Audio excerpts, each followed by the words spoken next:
This board is taking over the administration again. There's several things that we've been working on, trying to figure finance resources and whatever to upgrade and replace and do what we need to do without going to the backs of the taxpayers. And I've always tried to do that through highway safety funds or whatever we can attach to as far as alternative funding than coming before you all as a board here today.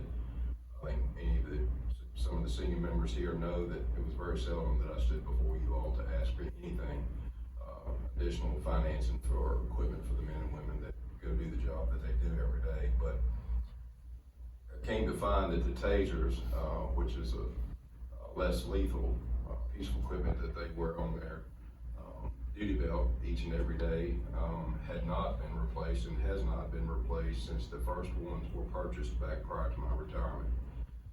These items have a 5 to 6 year life on them, so obviously they've been outdated for some time. We've been very blessed. I consider myself blessed to have filled a lot of the vacancies that we've had. So some of the men and women don't even have tasers that are out working today, and I think it's imperative that they have this piece of equipment. It's saved lives, thousands of lives, since tasers have been implemented, both for the officers and also for our citizens. If there's someone under attack and an officer arrives, that's a less lethal tool that they have to deploy to get the situation under control. I'm a firm believer in tasers. These items are quite expensive, as you all will see. There's 63 units that would need to be purchased. This is at a cost of $365,034.60. There was a contract that here before you that I need to sign, but I absolutely would not sign it until I came before you all and explained how we plan to pay for this. And this is, we plan to pay for it at a sum of $73,006.92 a year through highway safety funds for the next 5 years. Again, trying to stay out the backs of the taxpayers to do this, but I feel it's essential that we upgrade these tasers and get them in the field as soon as we can. And I'm just requesting permission from you all as a board for me to sign this so that we can get these tasers ordered. Sheriff, I was flabbergasted at the age of this equipment that your officers had with them.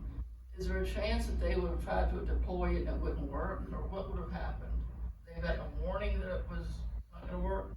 Well, there's several of them that we've had to send back to have repaired, and obviously this model is no longer being manufactured, and a lot of the parts are obsolete. They're not available, so some of these units have not been able to be repaired.